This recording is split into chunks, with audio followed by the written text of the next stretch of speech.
Buenos días, amigos y hermanos.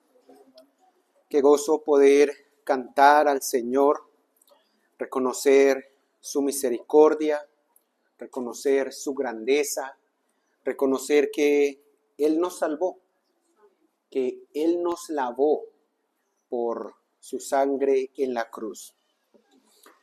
Quiero que me acompañen, hermanos y amigos, en la lectura, esta vez en Lucas capítulo 13.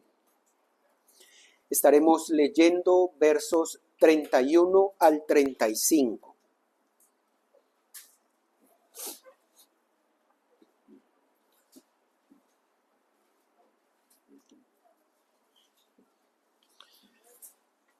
Lucas capítulo 13, versos 31 al 35.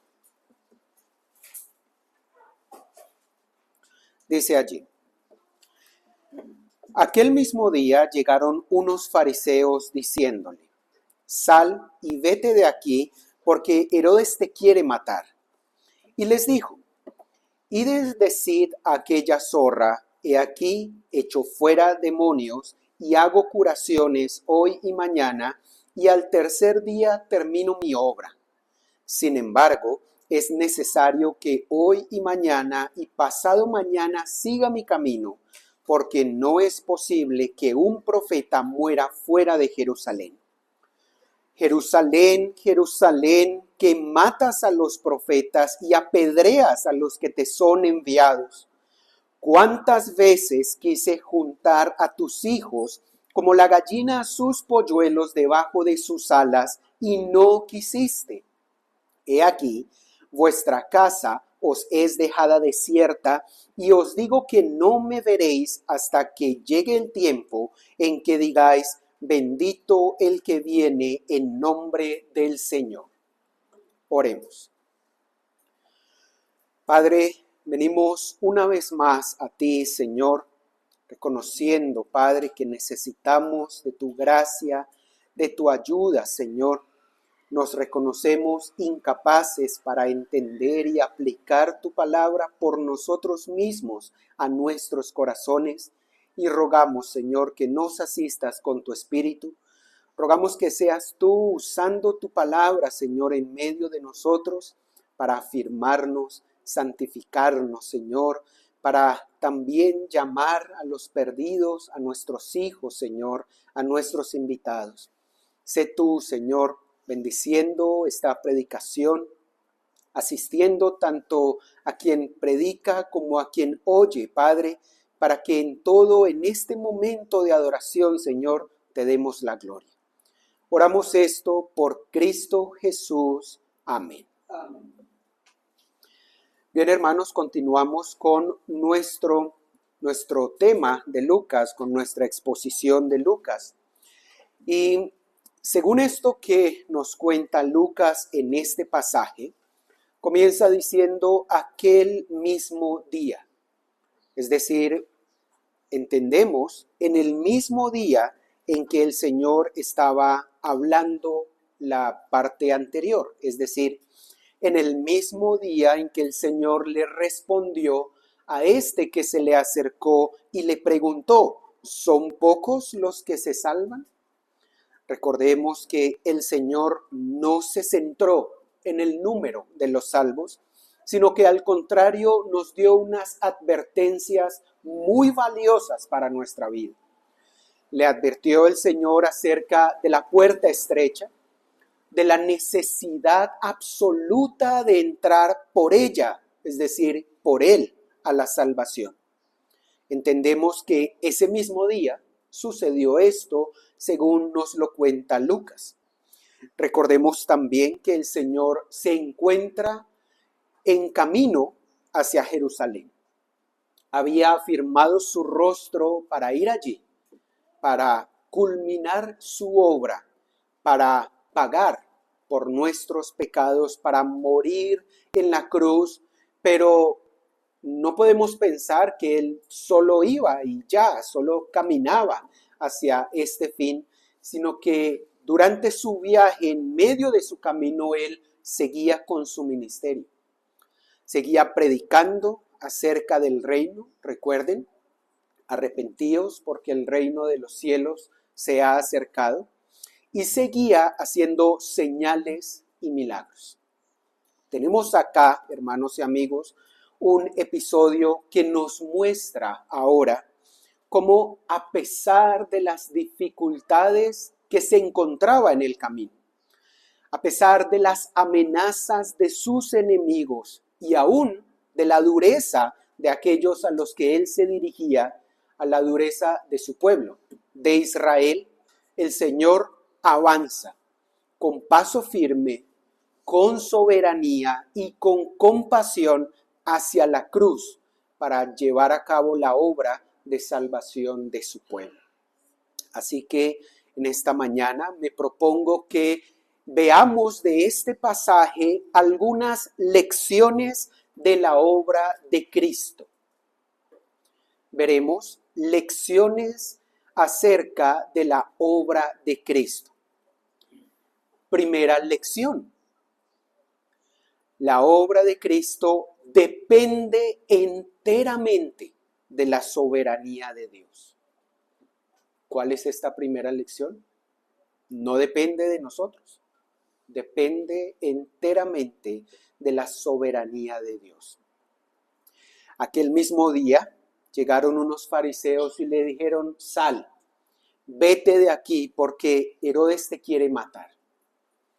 Lo primero que notamos allí es que es curioso y hasta desconcertante que unos fariseos que estaban en contra de él le hubieran dado esta advertencia al Señor acerca de Herodes, que también estaba en contra de él, del Señor.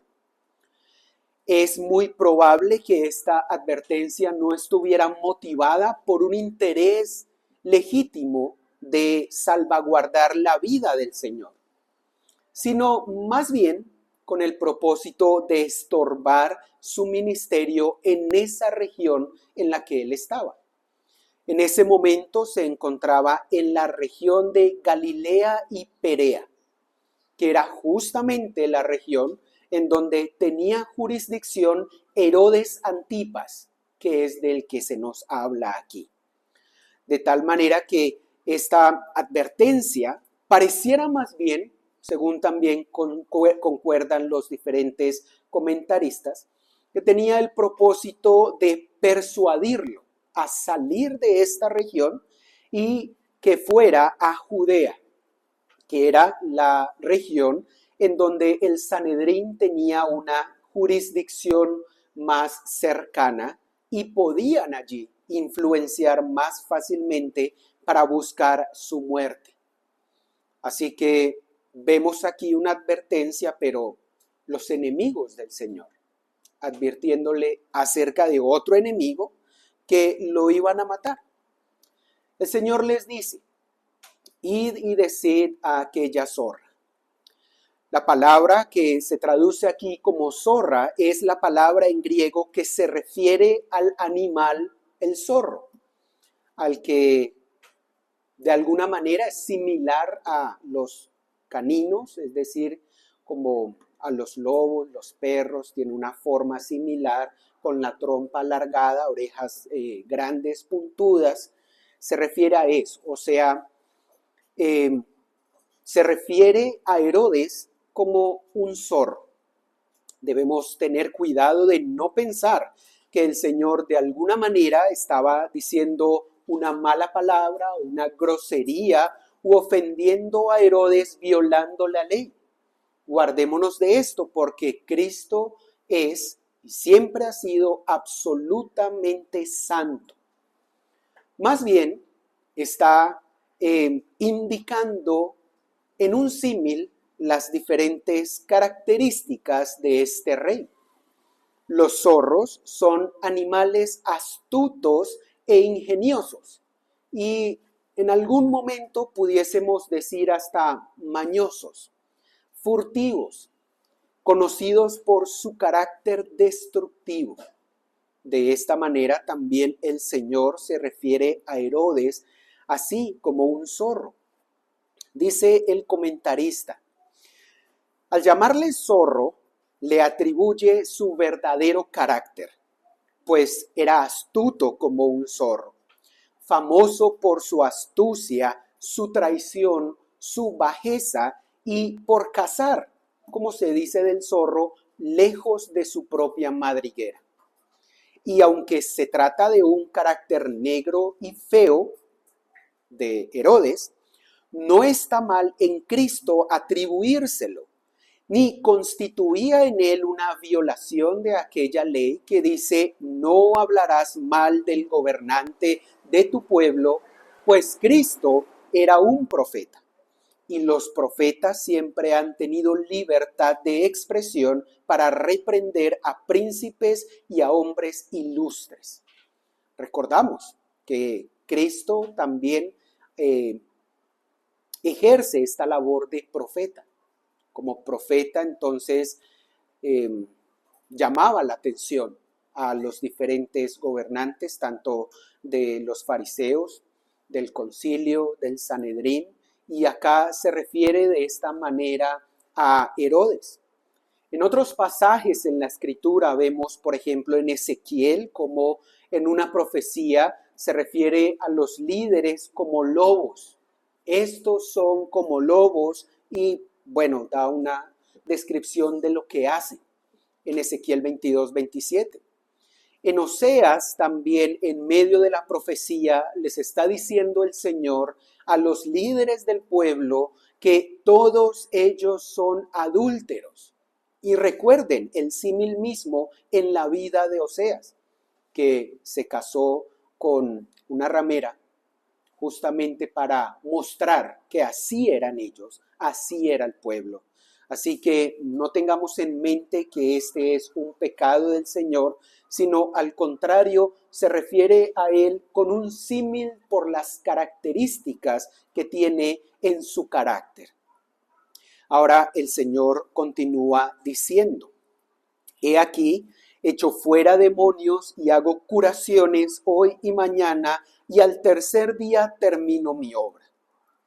El Señor responde destacando su ministerio, su obra de libertar a las personas, no solo de enfermedades físicas, sino también del yugo espiritual. Esta frase, hoy y mañana y al tercer día, expresa algo que continúa, que sigue transcurriendo hasta que se completa en un corto tiempo.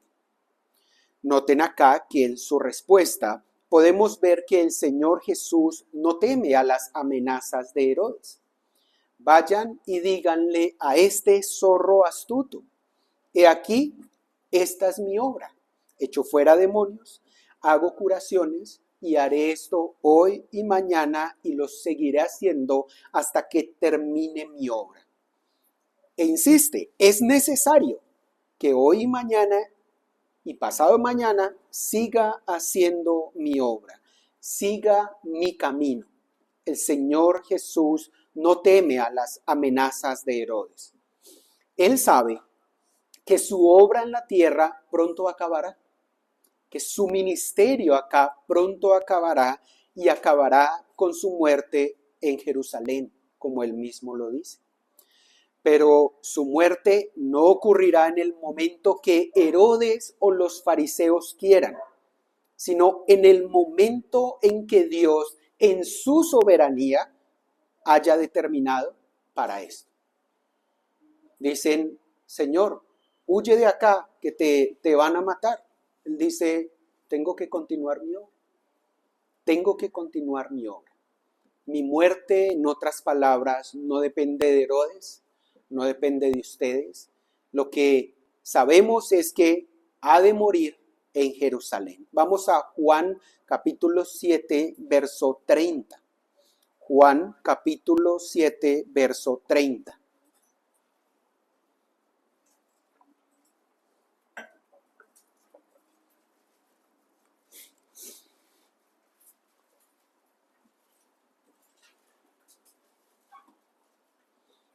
Entonces procuraban prenderle, es decir, atraparle, pero ninguno le echó mano porque aún no había llegado su hora. ¿Cuándo iba a llegar su hora? En el momento en que Dios había determinado para eso. Ustedes se preguntarán, ¿cómo es posible que estaban ahí rodeados de un montón de fariseos judíos y se les escapaba, se les escabullía? Dice la Biblia que pasaba en medio de ellos. No podían cogerlo o no lo hacían o temían. ¿Por qué? Porque no había llegado su hora. Ya en otro momento habían determinado matarlo, pero únicamente sucedió cuando llegara su hora. Aunque los enemigos del Señor quisieron acabar con su obra y llevarlo a la muerte prematuramente, todo estaba bajo el control, bajo la soberanía de Dios. Nada se iba a escapar de las manos del Padre. Cristo seguiría con su ministerio el tiempo en que estaba predeterminado para ello, acabaría su obra en el momento determinado por Dios, y todo esto para salvar a los pecadores que le habían sido entregados. Hechos 4:27.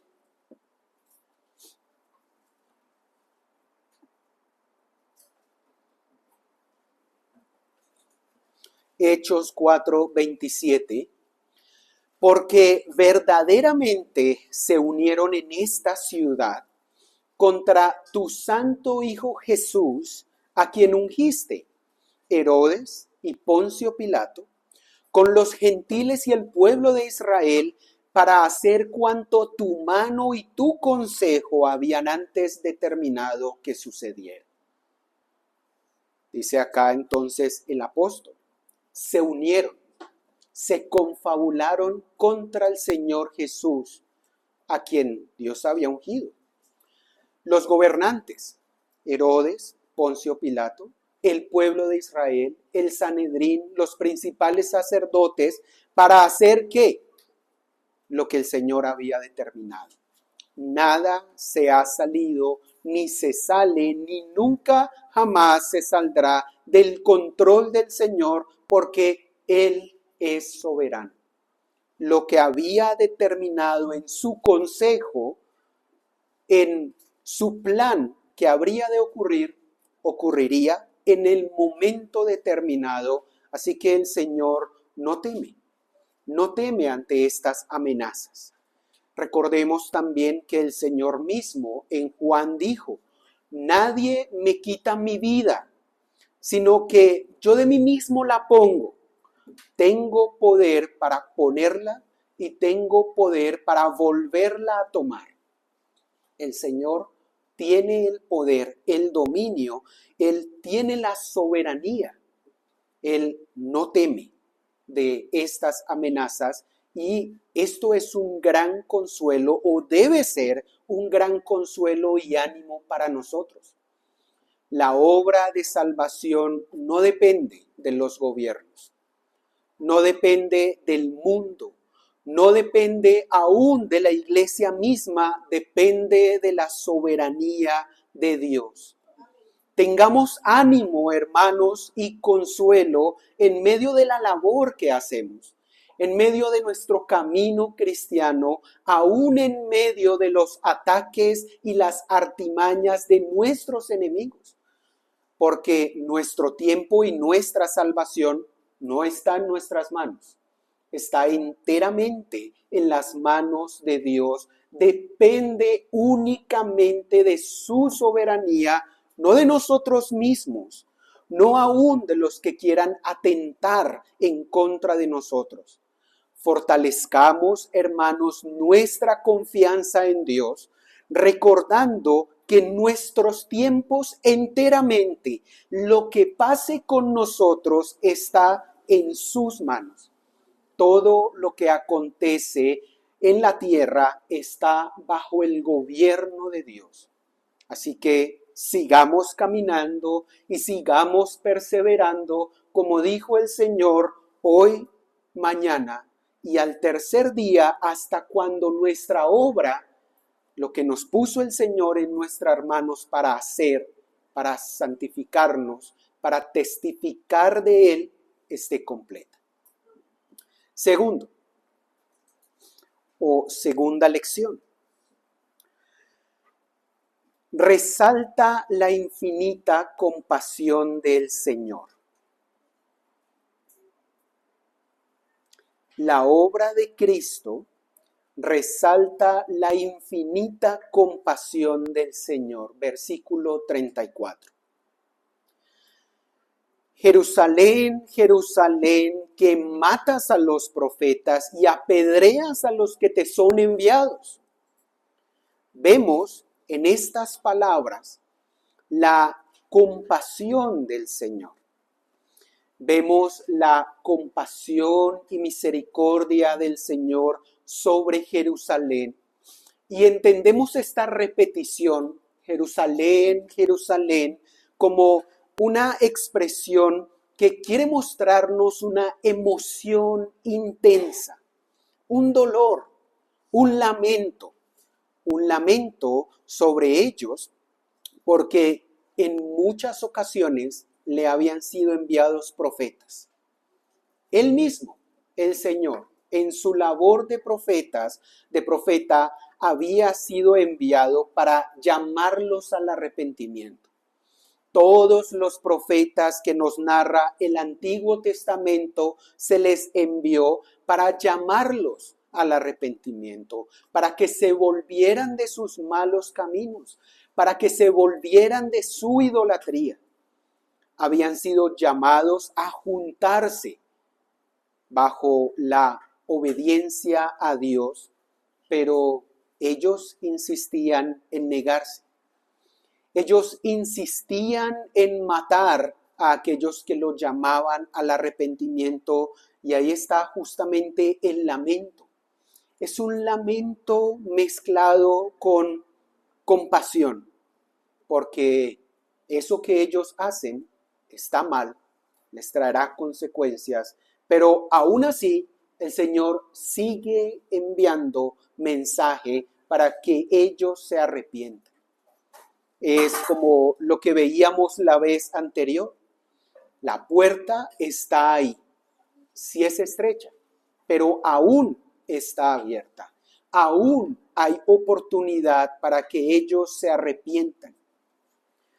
A pesar de que insistan en matar a aquellos que les son enviados, el Señor aún está llamándolos al arrepentimiento.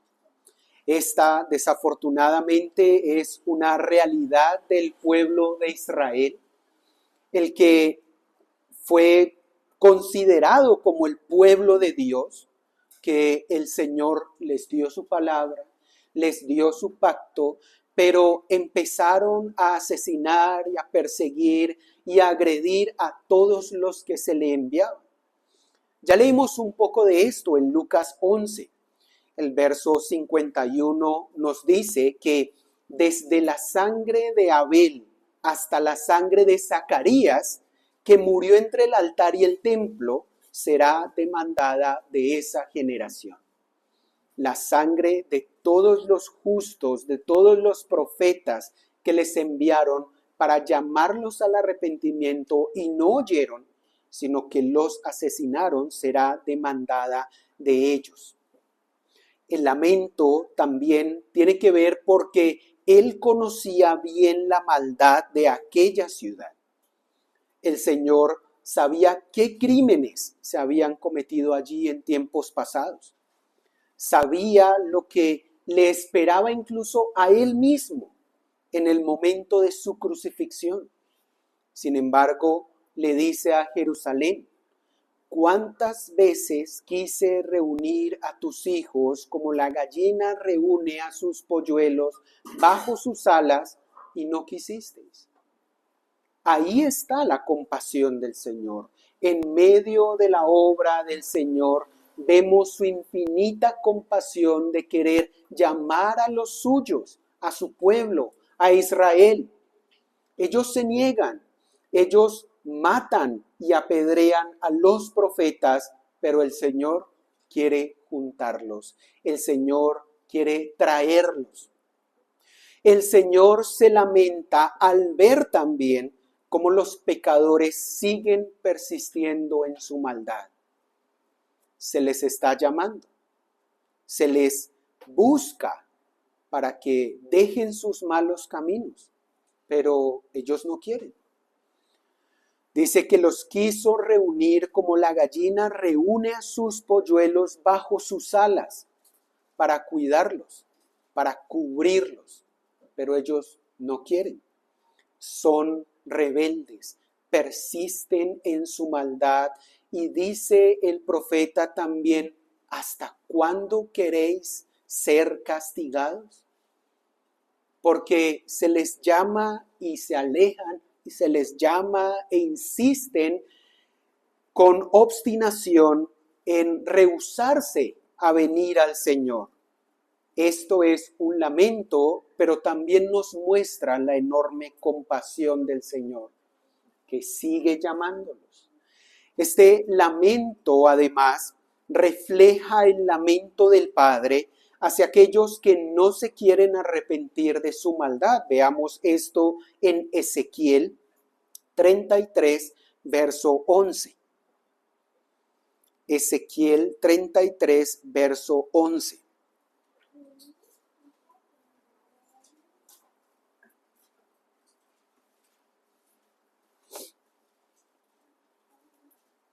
Diles, vivo yo, dice Jehová el Señor, que no quiero la muerte del impío, sino que se vuelva el impío de su camino y que viva.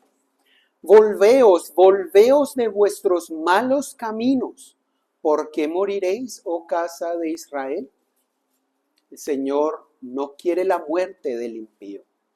El Señor, con compasión, llama constantemente al impío, al que está alejado de Él, al que no le adora, para que se vuelva de su camino, para que en vez de seguir persistiendo en la maldad, dé un giro radical de 180 grados y vuelva a Él, que se arrepienta. Ahí vemos la compasión tanto de Dios Padre como del Señor en medio de este lamento.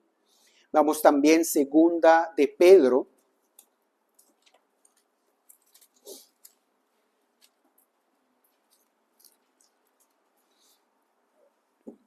capítulo 3, verso 9. Segunda de Pedro 3, 9.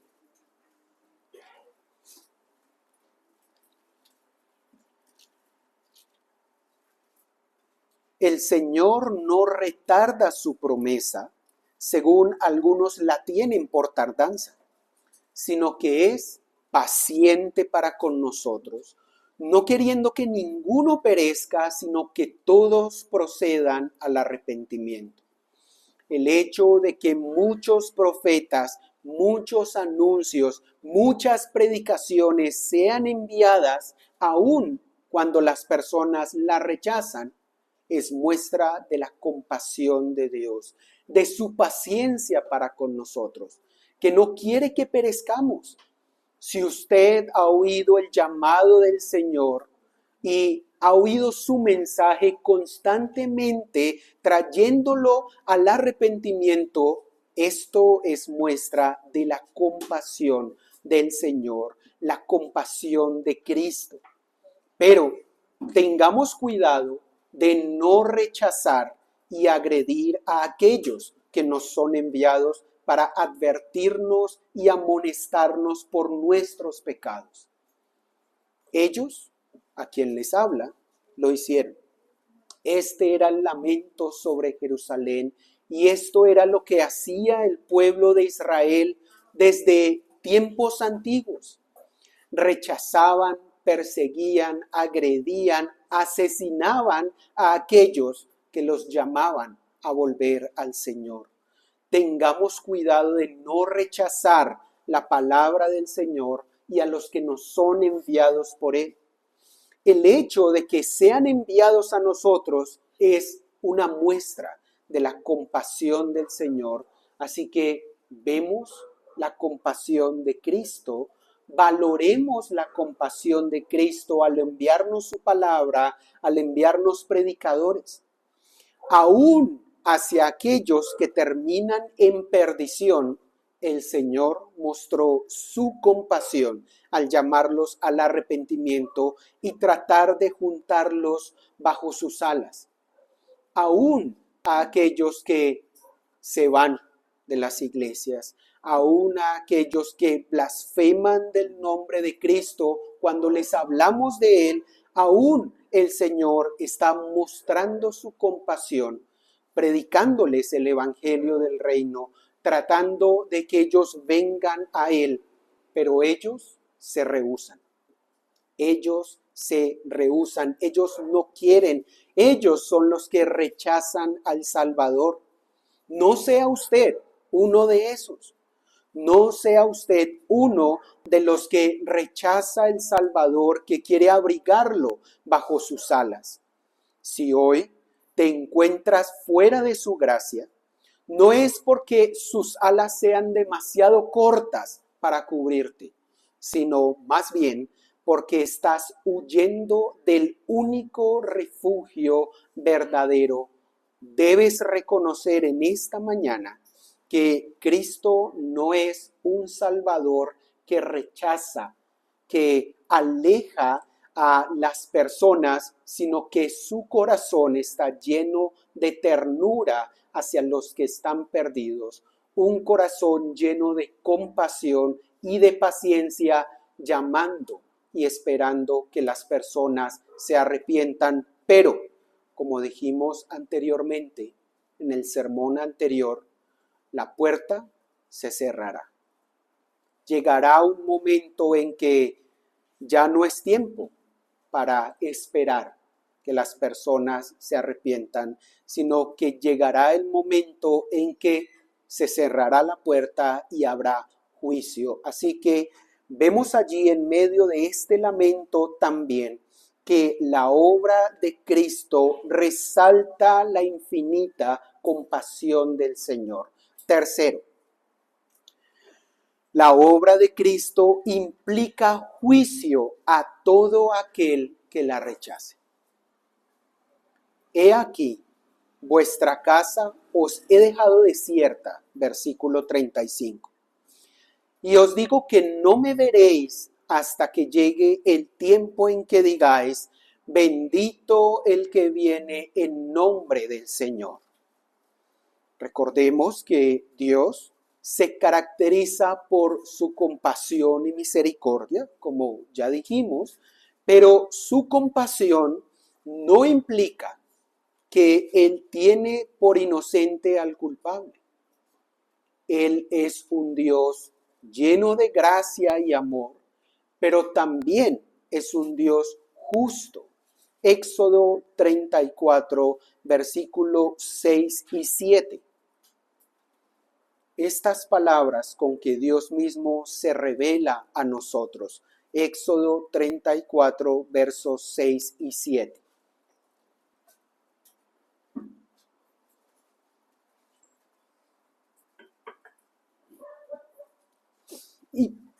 Y pasando Jehová por delante de él, proclamó: Jehová, Jehová, fuerte, misericordioso y piadoso, tardo para la ira y grande en misericordia y verdad, que guarda misericordia a millares, que perdona la iniquidad, la rebelión y el pecado, y que de ningún modo tendrá por inocente al malvado, que visita la iniquidad de los padres sobre los hijos y sobre los hijos de los hijos hasta la tercera y cuarta generación.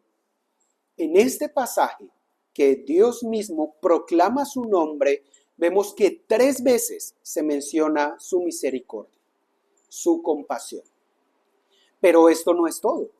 También dice que de ningún modo tendrá por inocente al malvado.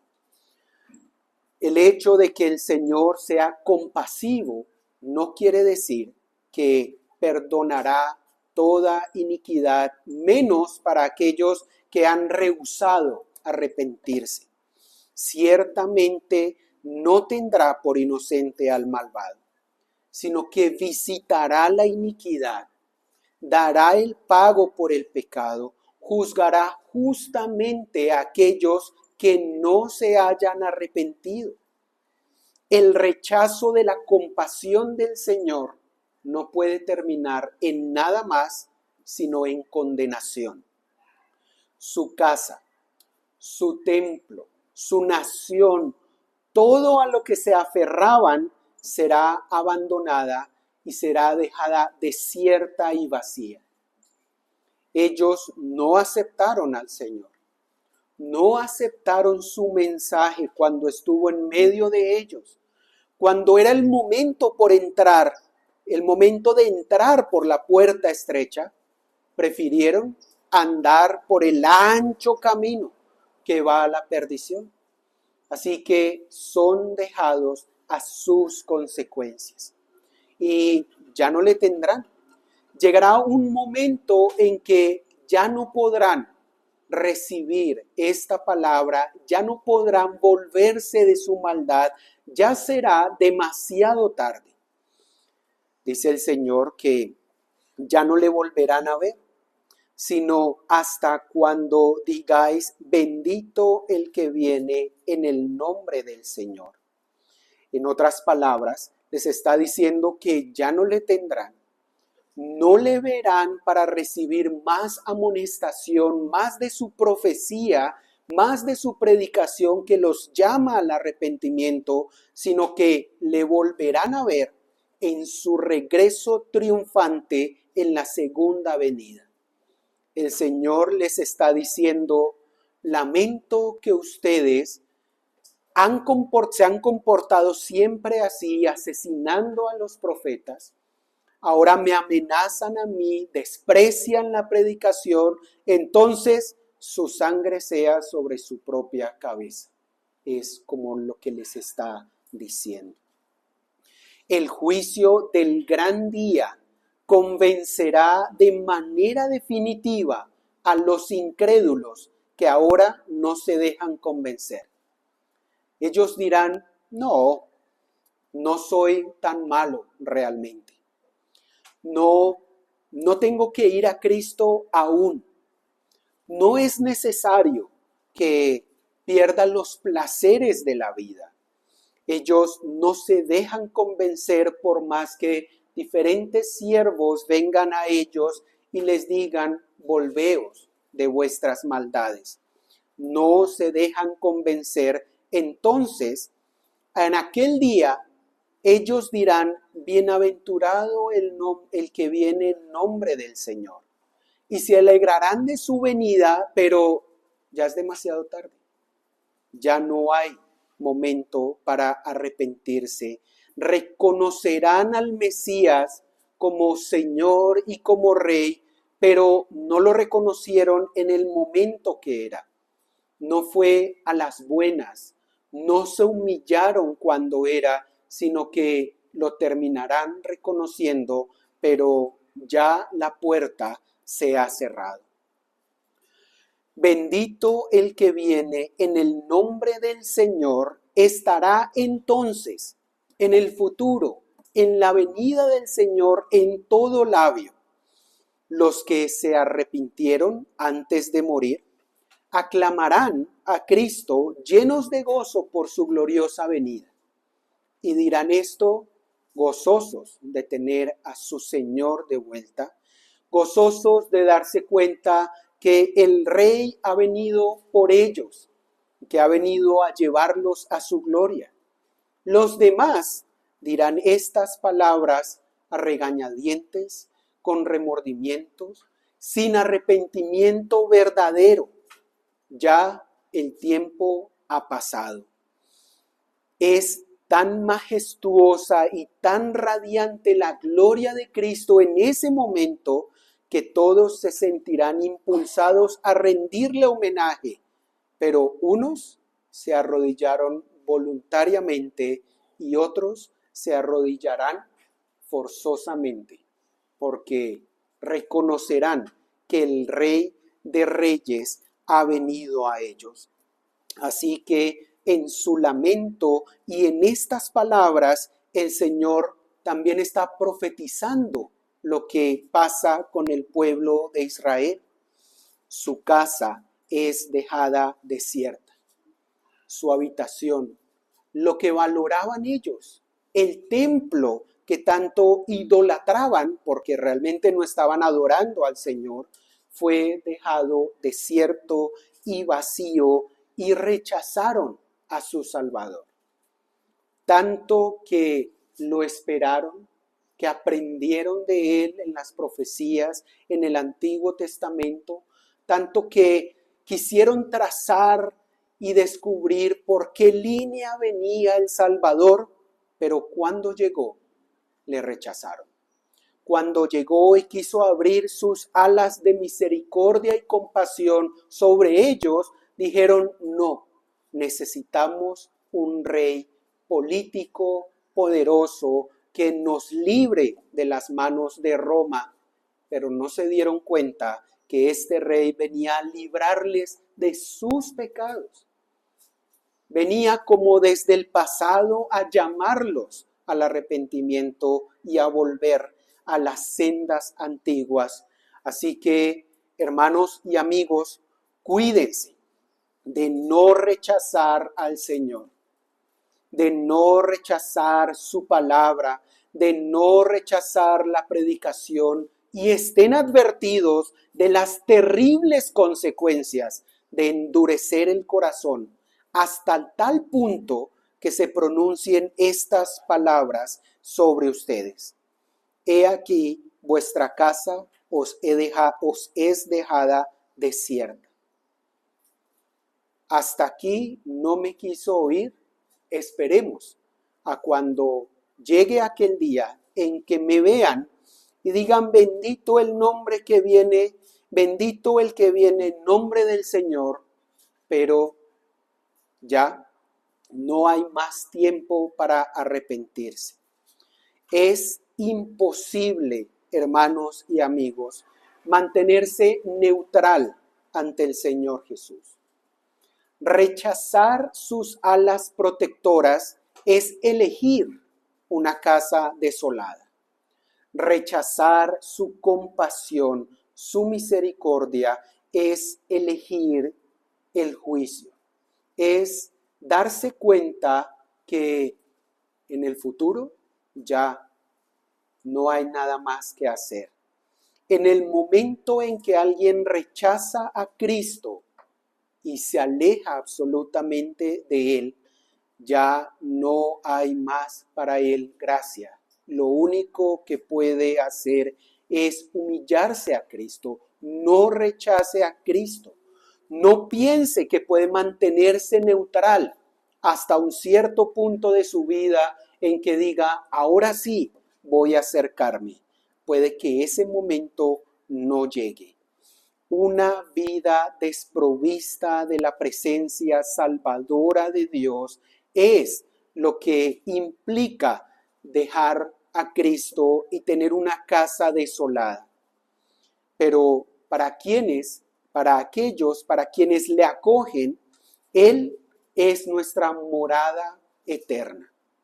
Él es nuestro Salvador compasivo, que ha extendido sus alas de salvación sobre nosotros. Así que si usted no ha creído en Cristo, este es el momento de repetir el mensaje que hemos venido diciendo todo este tiempo.